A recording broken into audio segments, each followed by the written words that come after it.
Oh, hey guys, John here from John Wants Fitness. I'm going to take you into a video today with a couple exercises that are going to help with some low back discomfort and pain. And again, these aren't exercises that are going to magically cure anything. However, think of your body just like a car outside during the winter. Yeesh, I know. So we want to turn the car on, get the engine warmed up before we start moving. No different than we get out of bed starting our day, or if we're seated for a long period of time, work, lifestyle, etc. 2020. This is a great way we can keep some discomfort off our back, keep our body moving forward. So let's get started. Exercise one for us. We're going to start on our back. A nice cue for us. We're going to take this low back and avoid this arch. I like to take your abdomen and push your low back into the floor. This is going to create a nice pelvic tilt for you, so you're nice and neutral. That's all we need to know about that. When you're ready, we're going to take 2 fingers, both sides, and we're going to place them on the outside of your glutes. We're going to go into an exercise called Glute Priming. And when you're ready, all we're doing is just squeezing your glutes, relax, squeezing again. I recommend 2 sets of 10 here. In each rep, you're going to hold the contraction for about 2 seconds. Kind of a weird thing to think about. When you think about you're making a fist with your glutes and then relaxing. After you complete 2 sets, we're going to go into what's called blinking lights. Blinking lights, same rules apply, fingers by your side. But this time we're going to squeeze one glute for 2 seconds, relax, squeeze the opposite. Relax, squeeze the opposite. We're going to complete 2 sets of 10 on each side, so it's a total of 20 reps per round.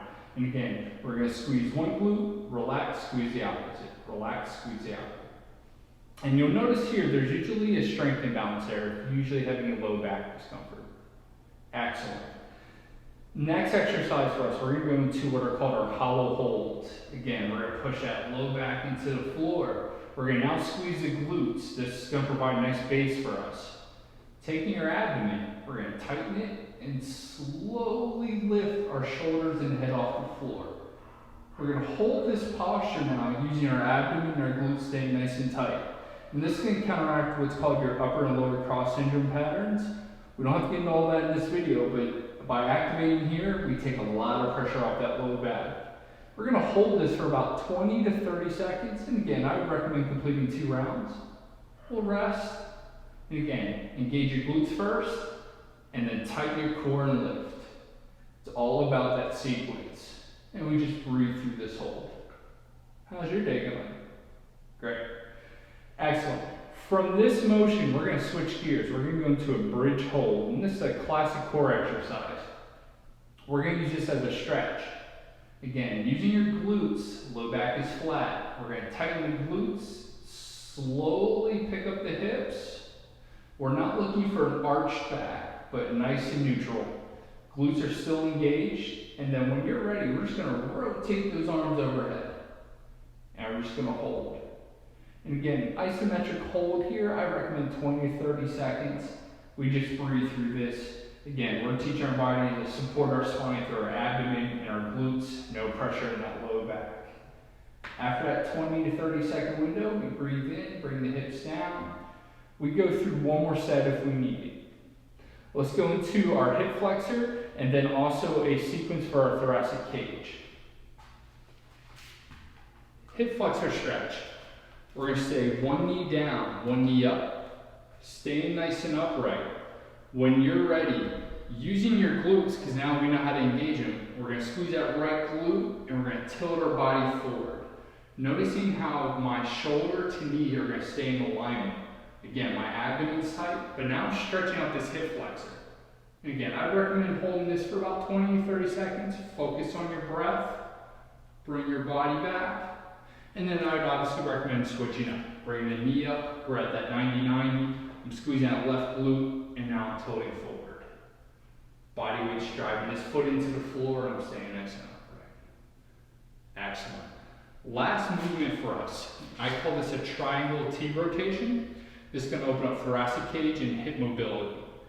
We're going to bring one knee out, keeping the same knee on the floor. We're going to plant our hand.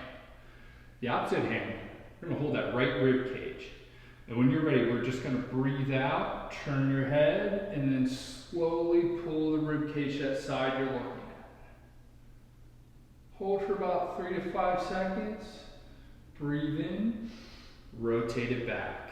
Let's go again, team. We'll breathe out, we're gonna pull, open up. We're gonna feel a nice stretch through the pelvis, thoracic cage, that's your chest and shoulders are opening up, and we're just breathing through it. And again, we're just priming our body, no different than when it's winter and you're warming up your car before you drive to work. We're gonna opposite arm out and leg. We're gonna plant the hand to rib cage.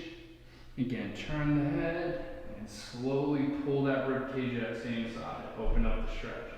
Not gonna lie, it's gonna feel glorious. We'll breathe in and we're gonna rotate down for one more. Exhale, grab, and go. Wonderful. Give it a try with those exercises. That's about 6 of them there. I kept them real simple. This is a nice routine. Probably going into it about 3 to 5 minutes of your time. Great way to start your morning off, just getting some blood flowing, improving some hip and shoulder mobility, and more importantly, strengthening that core to take pressure off that back. Thanks so much, guys.